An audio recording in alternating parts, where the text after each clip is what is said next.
भगवते वासुदेवाय। ॐ नमो भगवते वासुदेवाय। नारायणं नमस्कृत्यं नरं चैव नरोत्तमं देवीं सरस्वतीं व्यासं ततो जयमुदीरयेत्। नष्टप्रायेषु अभद्रेषु नित्यं भागवत सेवया Bhagwati उत्तमश्लोके भक्तिर्भवति नैष्टिकी। Today we are reading from Srimad Bhagavatam, Canto 5, Chapter 9, text number 11. So as you know that in this chapter the verses are in prose form, so I'll just read the Sanskrit verse. यदा तु परत आहारं कर्म वेतनत इहमानः स्वभ्रातृभिरपि केदार कर्मणि निरूपितस्तदपि करोति किन्तु न समं विषमं न्यूनम् अधिकम् इति वेद कणपिण्याक फली कर्णकुल्माश स्थाली पुरुषादिनी अपि अमृतवत् अभ्यवहरति. Translation and purport by Srila Prabhupada. Translation.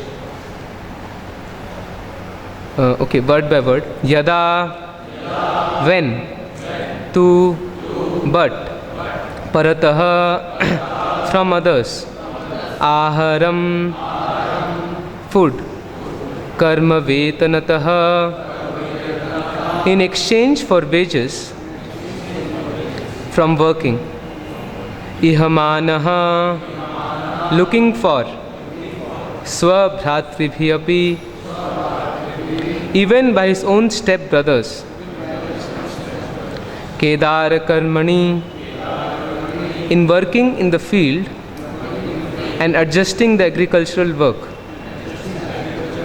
nirupitaha, engaged, tat api, at that time also, karoti, he used to do, kintu, but, na, not, samam, level, vishamam, uneven, nyunam, deficient, adhikam, more raised, iti, thus, veda, he knew, kana, broken rice, pinyaka, oil cakes, falikarana, the chaff of rice, kulmasha, worm-eaten grains, sthali purisha adini, burned rice stuck to the pot, and so on.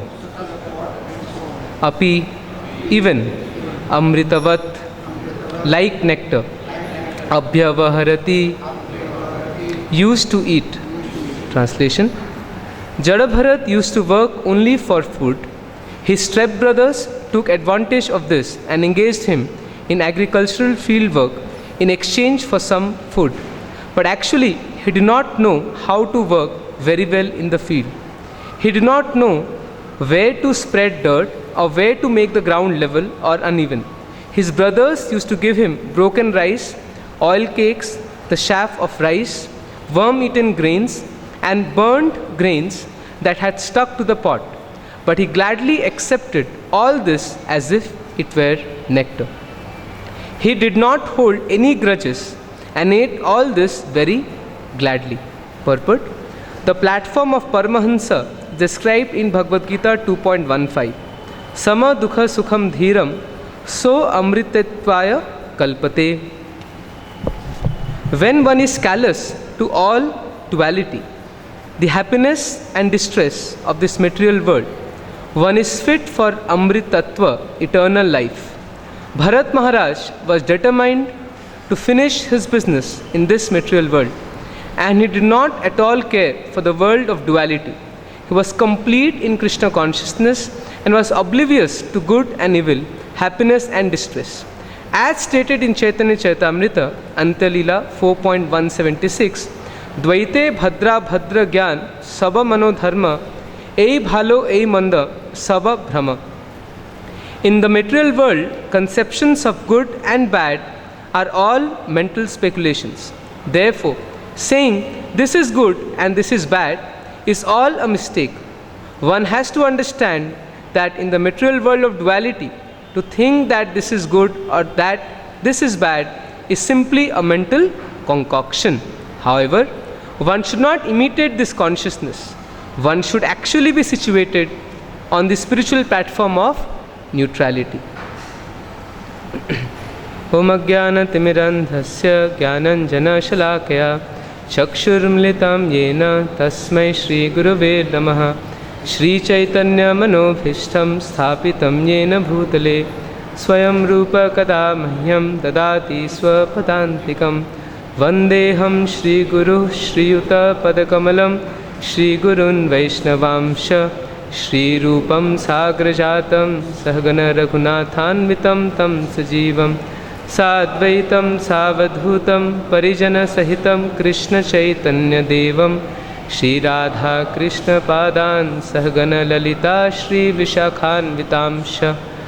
He Krishna Karuna Sindhu Dinabandhu Jagatpate Gopesha Gopika Kanta Radha Kanta Namastute. Tapta Kanchana Gaurangi Radhe Vrindavaneshwari Vrishabhanu Sute Devi Pranamami Hari Priye. Vansha Kalpatarubhyasya Kripa Sindhu Vevacha Patitanam Pavanebhyo Vaishnavebhyo Namo Namaha. Namo Vishnu Padaya Krishna Pristhaya Bhutale Srimate Bhakti Vedanta Swami Niti Namine. Namaste Saraswati Deve Gauravani Pracharine Nirvishesha Shunyavadi Pashyata Deshatarine. Jai Shri Krishna Chaitanya Prabhu Nityananda Shri Advaita Gadadhar Shivasadi Gaura Bhakta Vrinda. Hare Krishna Krishna Krishna Hare Hare Hare Rama Rama Rama Hare Hare. Hare Krishna. So I'm very grateful for this opportunity. So please bless me so that I can do some service. So we have been hearing about this great episode of Shri Bharat Maharaj for many days now. And in today's verse, it is said that how Bharat Maharaj, Jad Bharat, used to work only for food. You know that he had 9 stepbrothers, and all of them, after his father passed away, they all treated him in a very bad way. They just engaged him in some field work, but he could not do that properly. And then his brothers used to give him, as it is said in today's verse, broken rice and chaff of the rice. Like, you know, when you have rice, you have an outer covering of the rice grain. So imagine he was sometimes given that to eat, which even cattle do not eat sometimes. So Jad Bharat was given that to eat, or worm-eaten grains, or burnt grains that had stuck to the pot. So you can see that how his stepbrothers should treat him in such a undesirable way. But what is more important is that Jad Bharat was not affected. Imagine if somebody had treated us in this way in this world, how would we react? You'd be completely reactive and first of all abuse him and then complain to so many others that these people are treating me in this way. But no, what Jad Bharat was doing, he did not hold any grudges and ate all of this very gladly.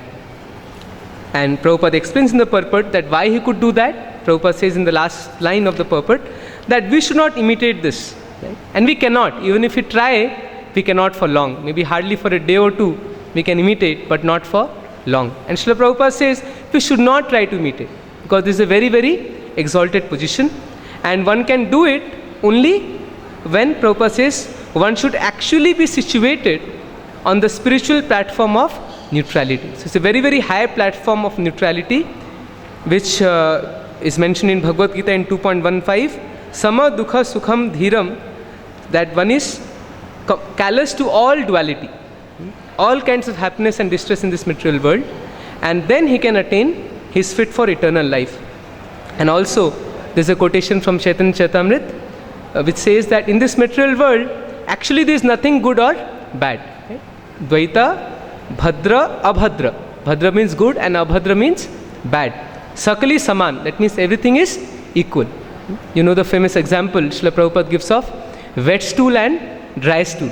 So actually both is stool, there is no difference. You cannot say, no, dry stool is better, it gives less, bad smell. No, ultimately stool, whether it's dry or wet.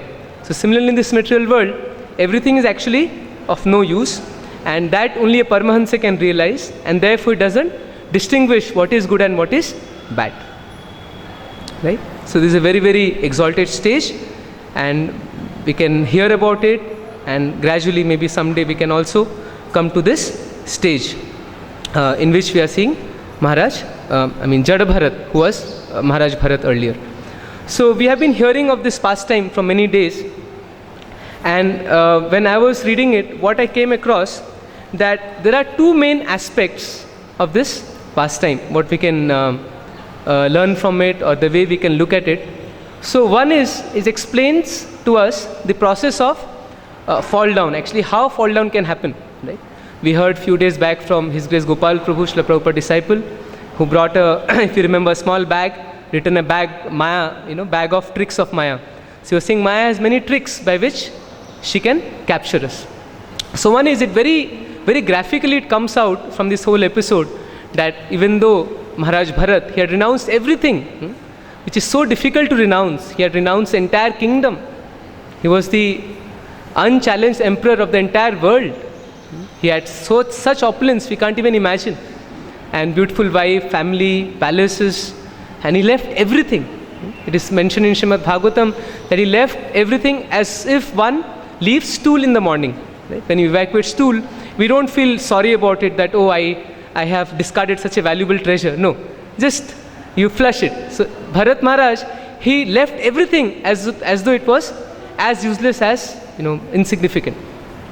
But still, Bharat Maharaj, as we heard, that somehow he was captivated, and that too by insignificant small deer. Just imagine, a person who could not be captivated by all the opulences of the great palaces of the entire world.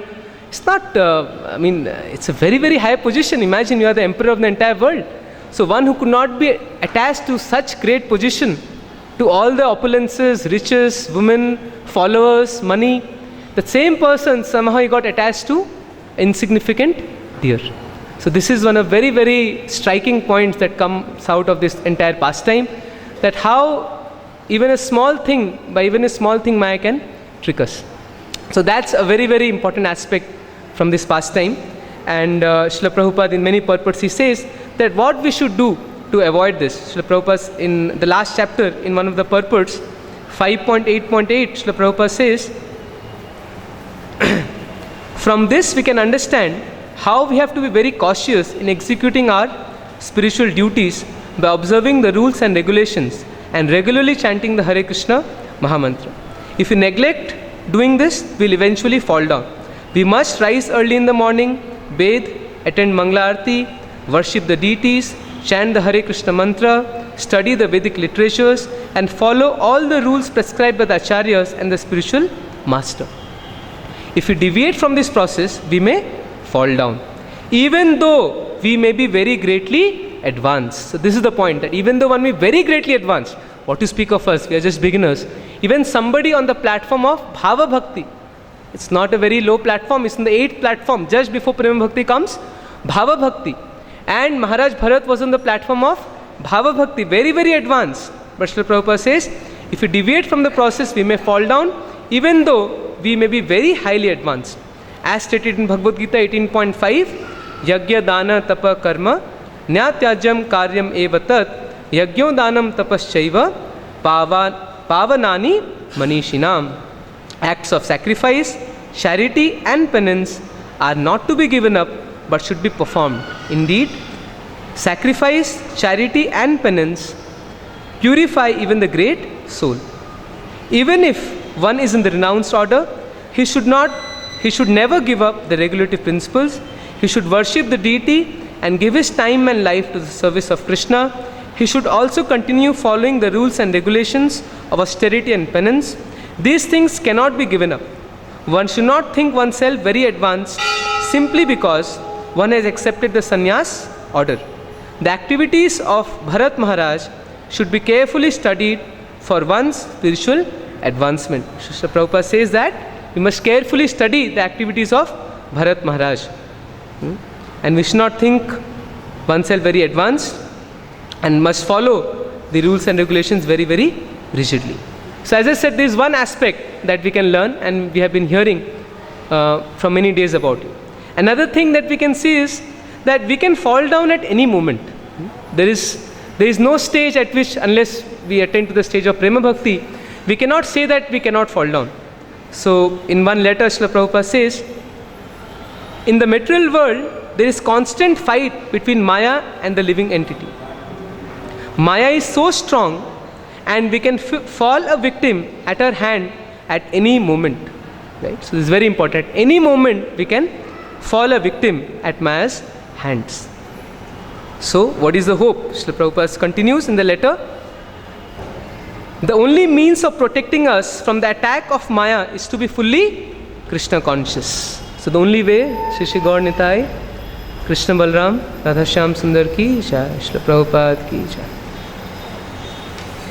So right time the altar opened, because that's the only way of protecting us from Maya. To be fully Krishna conscious. The proportion in which we fall back in Krishna consciousness is filled up by the influence of Maya. It is exactly like the proportion of negligence of our health is subsequently resulted in our falling ill. The person who is very careful about his health does not generally fall ill. Similarly, a person who is always fixed up in Krishna consciousness cannot be defeated by Maya.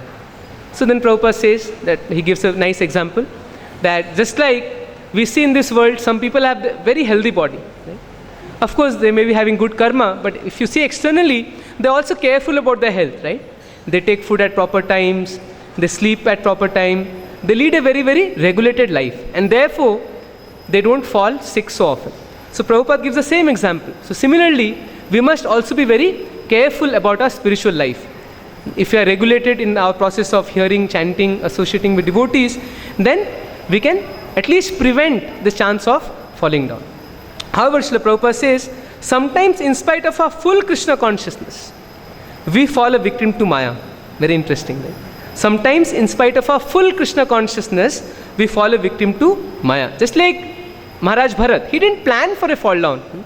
Imagine left everything, went to the forest, but somehow, in spite of his full Krishna consciousness, he fell down. But then, the most important point is, Srila Prabhupada says, but that is temporary. So fall down of a devotee is never permanent. It's temporary, just as seasonal changes. We know that season doesn't last for long, We had very scorching summer last few months, but very soon we know rainy season will come, and then followed by autumn and winter. So such calamities do come and pass away, and we have to endure them. So this is a letter to Jadurani 1967. So actually it's a little bit, I did a search on Vedabase on the term fall down. So you find so many letters. I'll not go into all of that. But some of the letters are very interesting. Srila Prabhupada's letter, I'll just read a few. In 1967, in another letter to Brahmananda, Srila Prabhupada says, anyway, we cannot stop our fighting with Maya. Neither we can expect that all our soldiers will remain unhurt. Many times Prabhupada gives this analogy of battlefield. Right? When you have a battle, so it's not that soldiers, they plan to get hurt. But naturally, in the due course of fighting, sometimes soldiers, they do get hurt. Right? So similarly, Srila Prabhupada says that sometimes our soldiers may get hurt, but no doubt they will again recover themselves and be ready for battle again. And the letter Srila Prabhupada says, we should not discuss about such great devotees' apparent fall down. Apparent fall down, because great devotees actually they don't have a real fall down. Just like one should not discuss about the sun who evaporates urine from the earth. It is possible for the sun to do it and still remain the sun. But for ordinary man, if he lives in a filthy place, he will be infected. So Lord Shiva or Brahma, they are very highly exalted devotees, and we should not try to criticize about their behavior even though it appears against the rules. So we find instances where even Lord Shiva and Brahma, sometimes apparently they had some fall down, but Srila Prabhupada is warning us that we should not discuss. And even normal devotees in our society, sometimes they undergo some difficulties, so we should not discuss about that. It's very, very detrimental for our spiritual life. Because as I said, as Srila Prabhupada says, actually there is no fall down for a devotee. It's a temporary period, just like some disease or some seasonal changes. Because ultimately, we are all related to Krishna. We are his eternal servant. And once somebody has taken up to this path of Krishna consciousness, he is on the path of re-establishing relationship with Krishna. So there is no question of actual fall down. Prabhupada says, his relationship with Krishna is never lost. Simply it is forgotten by the influence of Maya. So it may be regained or revived by the process of hearing the holy name of Krishna. And then the devotee engages himself in the service of the Lord, which is his original or constitutional position. This is a letter in 1970. So it's very, very important. We must understand that in reality there is actually no fall down, because a devotee, once he takes shelter of Krishna, it's just a matter of question of time before he fully revives his Krishna consciousness. And Krishna is so merciful, he'll definitely pull him back. Right? So many verses we know about that. Krishna says, Nama Kanteha Pratijani, Nama Bhakta Pranashyati. In one of the lectures, Srila Prabhupada, in a very humorous lecture, it is titled Krishna's Hypnotism. Srila Prabhupada speaks on Srimad Bhagavatam 1.5.18, that famous verse, that Taktva Sadharmam Sharnam Bhajam Hare Bhajan Apakwa Yato Pato Adhi. In that verse, Narad Muni is instructing through Vyasadeva that, dear Vyasadeva, why don't you speak about the path of only bhakti? Because even if somebody takes to the path of bhakti and he falls down, there is no loss. There is no loss, absolutely no loss. Whereas somebody else who may be perfect in the process of karma or jnana, what result does he get? He just continues in this cycle of repeated birth and death. So once Srila Prabhupada was giving lecture on this verse in New Vrindavan 1969, and he says, very interestingly, one who has chanted Hare Krishna, he cannot give it up. So be careful, once we have started chanting Hare Krishna, we cannot give it up. Cannot give it up, Prabhupada is saying again.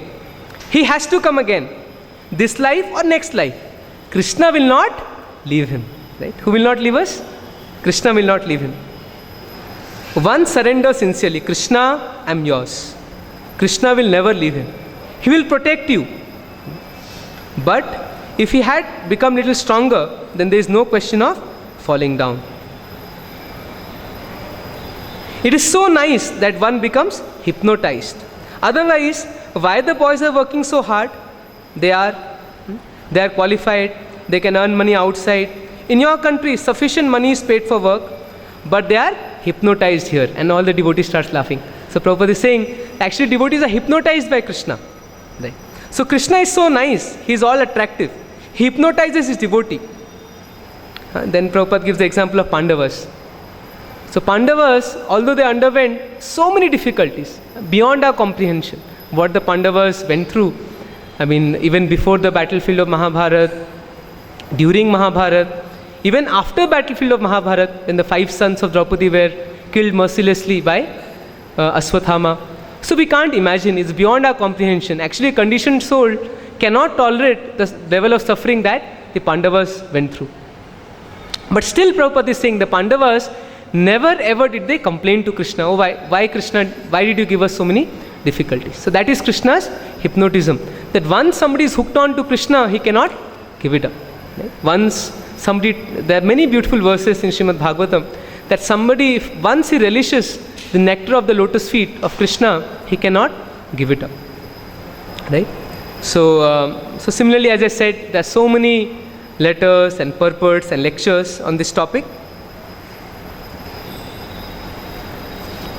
So this is what that fall down may happen, but actually it's not a real fall down for a devotee, because Krishna will not leave such a devotee. So what happens actually when there is a fall down? Well, this question has been elaborately discussed even in Bhagavad Gita. Right? Because it's a very natural question. Somebody takes up this path of Krishna consciousness and the doubt will naturally come. What if I cannot become successful in Krishna consciousness? So neither I have become successful in material life nor in spiritual life. Right? So neither, I am unsuccessful in both. So what is my condition? So this doubt may naturally come, and therefore the same question was asked by Arjuna to Krishna in 6th chapter. Right? So Arjuna asked the question to Krishna that, "Oh Krishna,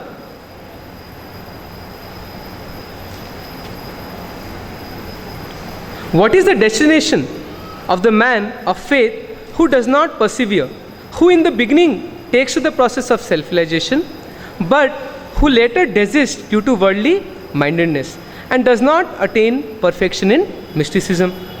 O mighty armed Krishna, does not such a man, being deviated from the path of transcendence, perish like a riven cloud with no position in any sphere?" Imagine a person takes up to spiritual life and he falls down. So neither he has become successful in spiritual life and also given up material life. So such a precarious position, right? Such a pitiful position. So Krishna hears the doubts of Arjuna, and then the Lord starts speaking. Krishna says in 6.40, Shri Bhagavan Vacha, "Parthanaiveha namutra vinasastasya vidyate nahi kalyana krit kasyit durgatim tata gacchati." The blessed Lord said, "Son of Pritha, a transcendentalist engaged in auspicious activities does not meet with destruction either in this world or in the spiritual world. One who does good, my friend, is never overcome by evil." So this process is of Kalyanakrit, auspicious process, and Krishna is assuring that, "O Arjuna, there is no need to fear absolutely.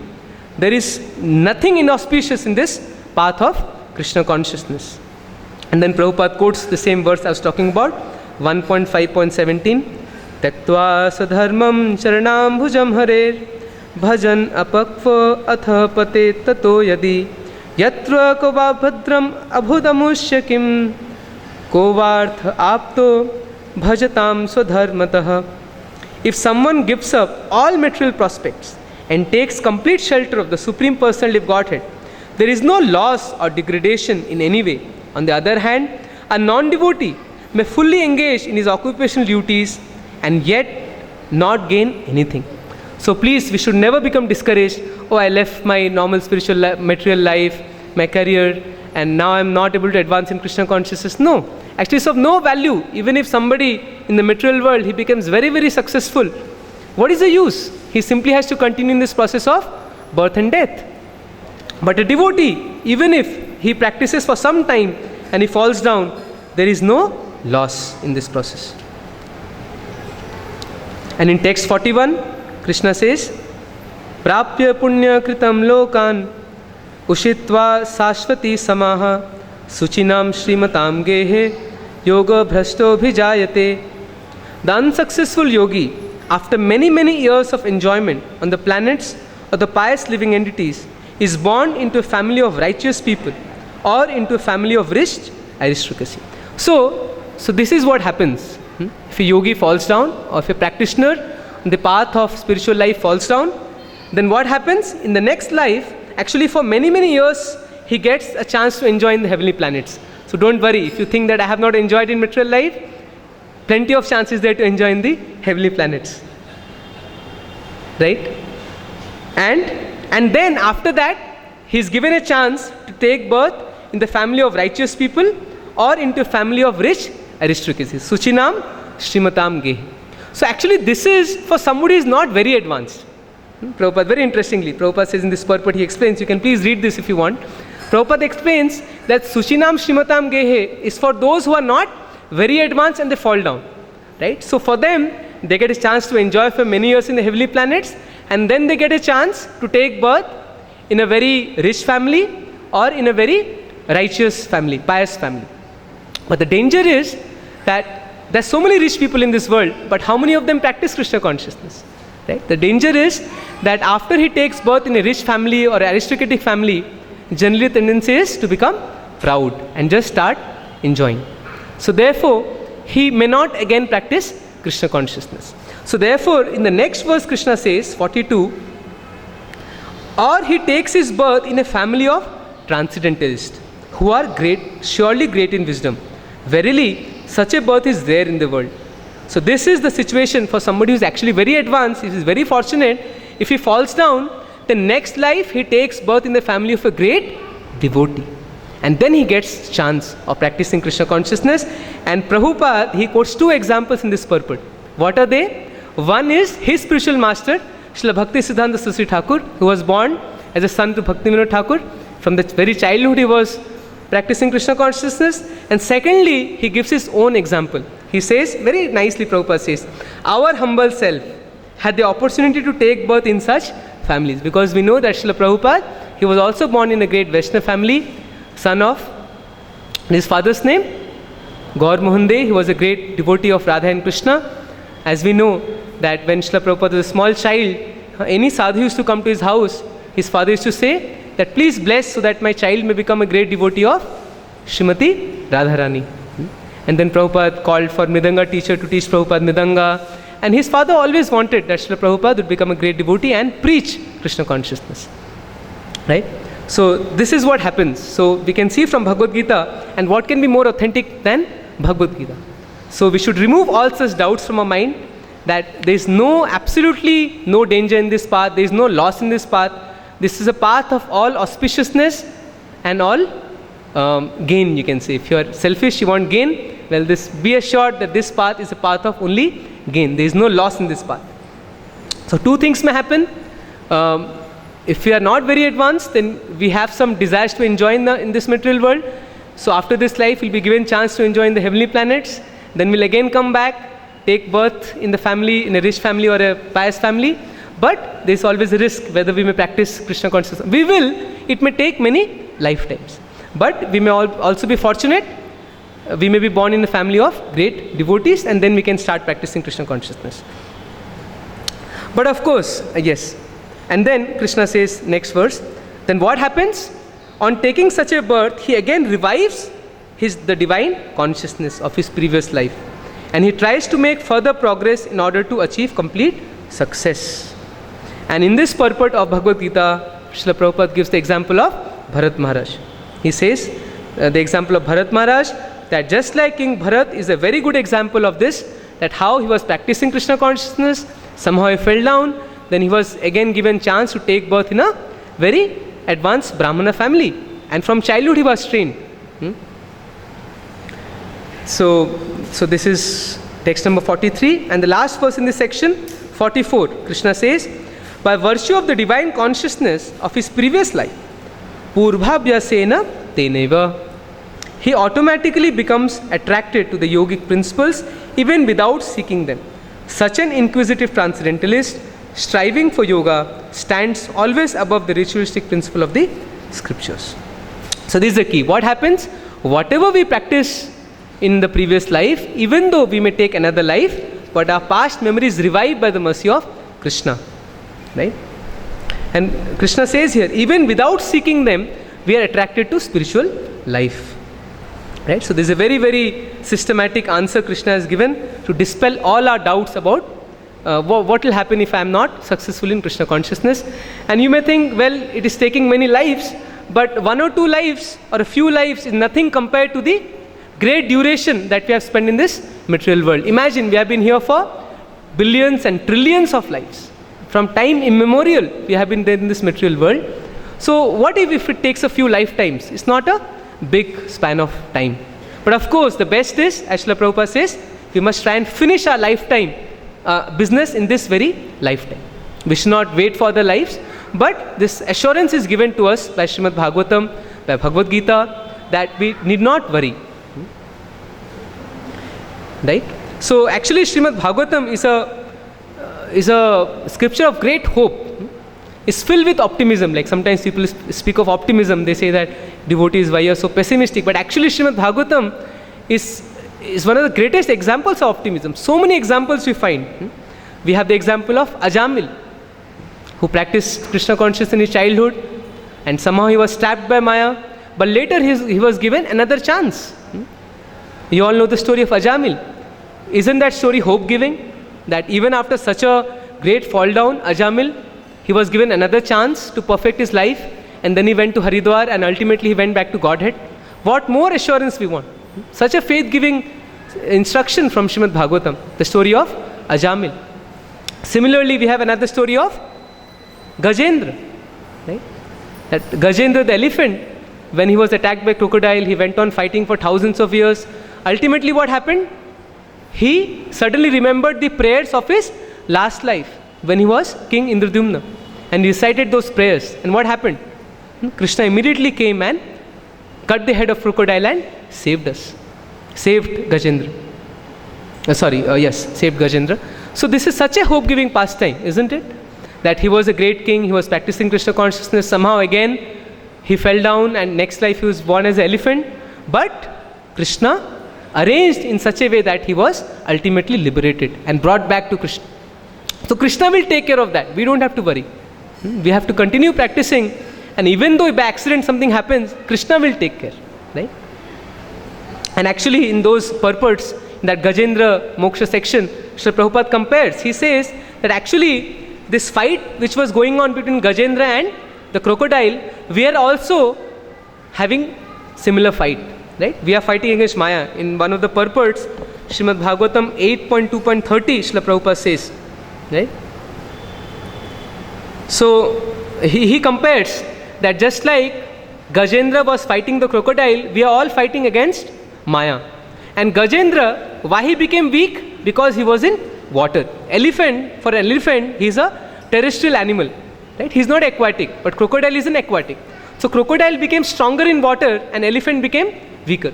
So Srila Prabhupada says that similarly, as we are fighting with Maya, we should make sure that we are in a strong and safe condition.